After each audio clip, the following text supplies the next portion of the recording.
جس کی انہیں نصیحت کی جاتی تھی وہ حصے اکثر بھول جاتے تھے.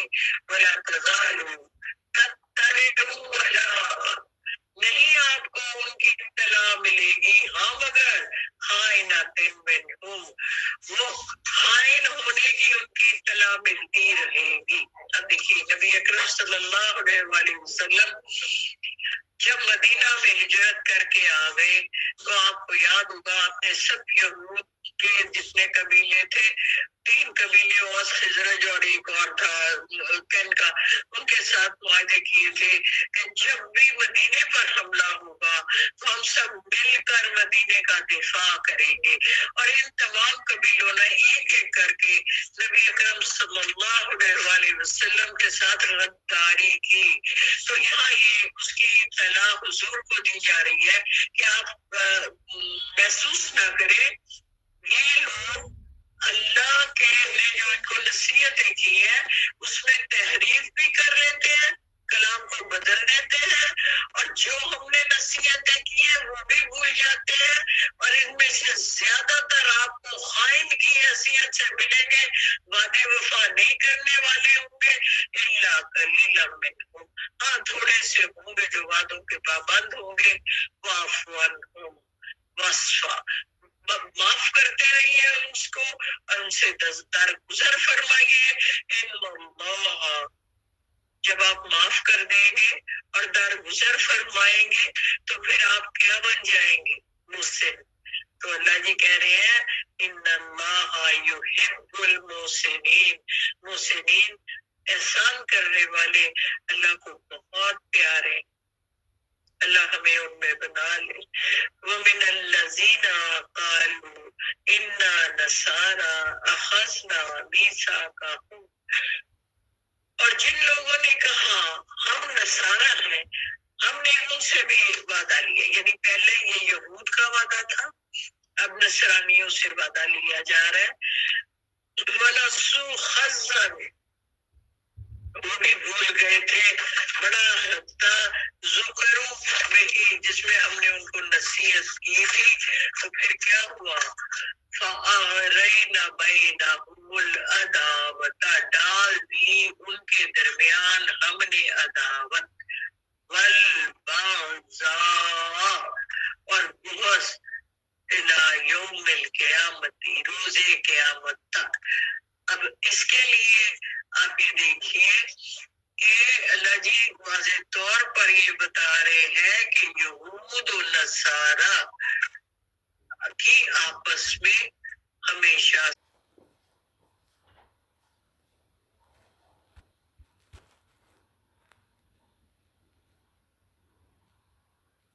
کوئی کسی کے ساتھ اتفاق رائے کر لے جیسے کہ آج کل ہے، تو پھر اس کے علاوہ یہودیوں کی تاریخ ہمیں یہ بتا رہی ہے کہ ان کو عیسائیوں کے ہاتھوں وہ کافی پٹتے رہے اور ان کا برا حال ہوتا رہا. وہ میں آپ کو پوائنٹس میں ابھی بتا دوں گی کہ وہ کیسے آپس کی چپکلش قائم رہے گی. تو پھر فسوف ان قریب ینبئہم اللہ، اللہ ان کو بتلا دے گا بما کانوا یصنعون، وہ جو کچھ صنائی یا طریقہ یا بناتے رہے ہیں ان کے بارے میں. 15 نمبر آیت، یا اہل کتابی، اہل کتاب. 6 آیت میں وضو کے اور تیمم کے احکامات پڑے. 7 میں ہم نے جو وعدہ کیا تھا، اللہ جی نے معاہدہ پکا سچا لیا تھا یہود کے ساتھ، وہ پڑا. اور ساتھ میں یہ کہا کہ کھڑے ہو جاؤ اللہ کے ساتھ گواہ بن کے، سچائی کے ساتھ گواہی سچ کی دینی ہے، مخالف میں چاہے کوئی بھی ہو. پھر کہا یہ دیکھو عدل سے کام لو. آگے 9 نمبر میں کہا کہ اگر تم اے صاحب ایمان لوگوں صالحات میں جاؤ گے تو اللہ مغفرت کرے گا تمہاری، اور جس نے جھٹلایا ہماری آیات کو وہ یقیناً جہنم والے ہیں. پھر کہا کہ اللہ نے تم پر احسان کیا کہ کفار پر تمہارا روب ڈال دیا. آیت نمبر 11 میں 12 میں ہم سے پھر اللہ جی نے معاہدہ بنی اسرائیل کی بات کی اور 12 ان کے نقیب 12 حصے 12 قبیلوں کی بات کی اور پھر کہا اللہ تمہارے ساتھ ہے جب تم نماز کو قائم کرتے رہو گے, زکوٰۃ ادا کرتے رہو گے, پاکیزہ رہو گے, رسولوں پر ایمان رکھتے رہو گے, ان کی مدد کرتے رہو گے, اللہ کو قرض حسنہ دیتے رہو گے تو یقیناً وہ تمہاری برائیوں کو دور کر دے گا اور تمہیں جنت الفردوس میں داخل کرے گا جس میں نہریں بہ رہی ہوں گی. اور جس نے ان سے انکار کیا تو وہ بہت دور گمراہی میں نکل گیا. اور آگے کہا جب یہود نے اس معاہدے کی خلاف ورزی کی تو ہم نے ان پر لعنت مسلط کر دی اور ان کے دل سخت کر دیے کیونکہ وہ کلام کو بدل دیتے تھے اور بھول جاتے تھے نصیحت والے تمام حصوں کو. اور آپ تو اے نبی صلی اللہ علیہ وآلہ وسلم ان پہ قائم پاتے رہیں گے. ہاں تھوڑے سے ہیں جو وعدوں کے پابند ہیں, آپ درگزر سے کام لیں اور ان کو معاف کر دیں کیونکہ اللہ کو مسلم پیارے ہیں. پھر ہم نے نصارہ سے وعدہ لیا, وہ بھی بھول چکے تھے زیادہ حصہ. پھر ہم نے دونوں کے درمیان قیامت تک کے لیے دشمنی ڈال دی. ان قریب اللہ ان کو بتا دے گا جو وہ خود سنائی کرتے ہیں اہل کتاب تم تک ہمارا رسول آ چکا جو بیان کر رہا ہے وہ تمام باتیں جن میں تم اختلاف کرتے ہو. اور رسول تو بہت سی باتوں سے درگزر بھی فرما رہے ہیں. اب تمہارے درمیان کتاب اور رسول دونوں نور موجود ہے اور واضح نور ہم نے تمہیں بھیج دیے ہیں. جو کوئی ان کا اتباع کرے گا تو وہ ہدایت کے راستے پر چلا جائے گا اور وہ نکال دیں گے اندھیروں سے نور کی طرف اللہ کے حکم سے اور صراط مستقیم پر تمہیں ہدایت دیں گے. یقیناً وہ جو کہتے ہیں کہ مسیح ابن مریم اللہ ہے تو وہ غلط کافر ہے. کہہ دیجیے کیا کسی کو اختیار ہے کچھ بھی کہ اگر اللہ ہلاک کرنا چاہے مسیح ابن مریم کو یا اس کی ماں کو یا زمین میں کسی کو بھی تو اس کی چاہت تو زمین و آسمان اور خلاؤں میں بھی ہے. وہ تخلیق کرتا ہے جس کو چاہتا ہے اور وہ بے شک ہر چیز کی قدرت والا ہے. یہود و نصارہ کہتے ہیں ہم اللہ کے بیٹے ہیں اور اس کی لانتیں چہیتے ہیں. کہہ دیجیے نبی صلی اللہ علیہ وآلہ وسلم آپ کو کیوں پھر رب عذاب دیتا ہے آپ کے گناہوں کی پیدائش میں اگر آپ اللہ کے لاڈلے ہیں. اور بلکہ ایسا نہیں آپ بشر ہیں جس کو اس نے تخلیق کیا ہے وہ بخش دے گا جس کو چاہے گا اور جس کو چاہے گا عذاب دے دے گا. تمام بادشاہ زمین کی اور اس کے درمیان جو بھی ہے وہ رب تعالیٰ کی ہے اور اسی کی طرف لوٹ کر جانا ہے. اہل کتاب جب آپ کے درمیان ایک رسول پہنچا ایک مدت کے بعد فترتا تو پھر اس لیے بھیجا ہے. وعدہ تم یہ نہ کہنا کہ ہمارے درمیان تو کوئی بشارت دینے والا اور ڈرانے والا آیا ہی نہیں.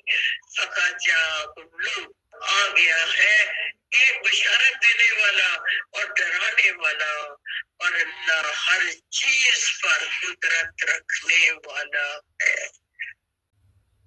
آدمی وضو کے اور تیمم کے احکامات پڑے.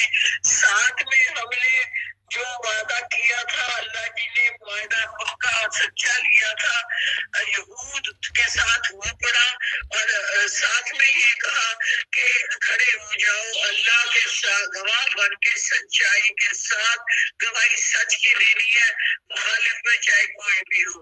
پھر کہا یہ دیکھو عدل سے کام لو. آگے 9 نمبر میں کہا کہ اگر تم اے صاحب ایمان لوگوں صالحات میں جاؤ گے تو اللہ مغفرت کرے گا تمہاری اور جس نے جھٹلایا ہماری آیات کو وہ یقیناً جہنم والے ہیں. پھر کہا کہ اللہ نے تم پر احسان کیا کہ کفار پر تمہارا روب ڈال دیا. آیت نمبر 11 میں 12 میں ہم سے پھر اللہ جی نے معاہدہ بنی اسرائیل کی بات کی اور 12 ان کے نقیب 12 حصے 12 قبیلوں کی بات کی اور پھر کہا اللہ تمہارے ساتھ ہے جب تم نماز کو قائم کرتے رہو گے، زکوٰۃ ادا کرتے رہو گے، پاکیزہ رہو گے، رسولوں پر ایمان رکھتے رہو گے، ان کی مدد کرتے رہو گے، اللہ کو قرض حسنہ دیتے رہو گے، تو یقیناً وہ تمہاری برائیوں کو دور کر دے گا اور تمہیں جنت الفردوس میں داخل کرے گا جس میں نہریں بہ رہی ہوں گی، اور جس نے ان سے انکار کیا تو وہ بہت دور گمراہی میں نکل گیا۔ اور آگے کہا جب یہود نے اس وعدے کی خلاف ورزی کی تو ہم نے ان پر لعنت مسلط کر دی اور ان کے دل سخت کر دیے، کیونکہ وہ کلام کو بدل دیتے تھے اور بھول جاتے تھے نصیحت والے تمام حصوں کو۔ اور آپ تو اے نبی صلی اللہ علیہ وآلہ وسلم ان پہ قائم پاتے رہیں گے۔ ہاں تھوڑے سے ہیں جو وعدوں کے پابند ہیں، آپ درگزر سے کام لیں اور ان کو معاف کر دیں، کیونکہ اللہ کو مسلم پیارے ہیں۔ پھر ہم نے نصارہ سے وعدہ لیا، وہ بھی بھول چکے تھے زیادہ حصہ، پھر ہم نے دونوں کے درمیان قیامت تک کے لیے دشمنی ڈال دی۔ ان قریب اللہ ان کو بتا دے گا جو وہ خود سنائی کرتے ہیں، اہل کتاب تم تک ہمارا رسول آ چکا جو بیان کر رہا ہے وہ تمام باتیں جن میں تم اختلاف کرتے ہو، اور رسول تو بہت سی باتوں سے درگزر بھی فرما رہے ہیں۔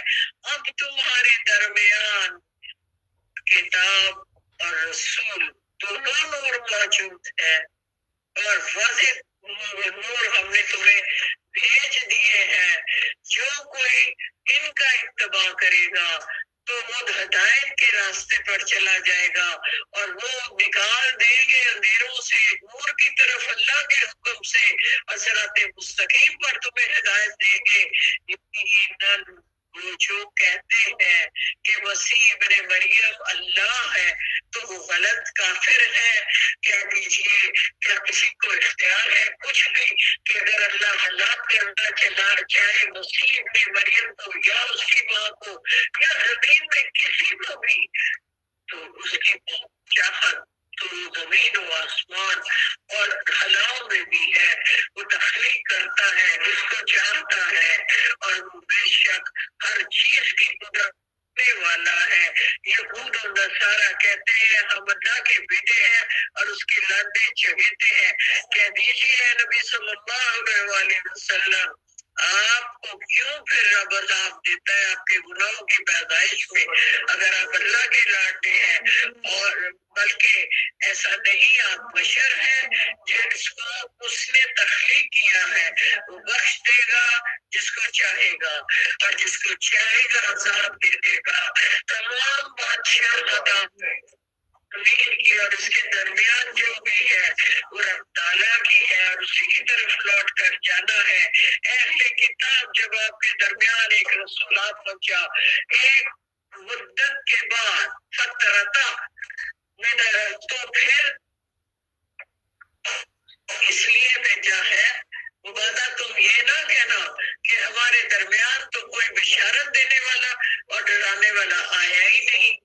فقط آ گیا ہے ایک بشارت دینے والا اور ڈرانے والا، اور اللہ ہر چیز پر قدرت رکھنے والا ہے۔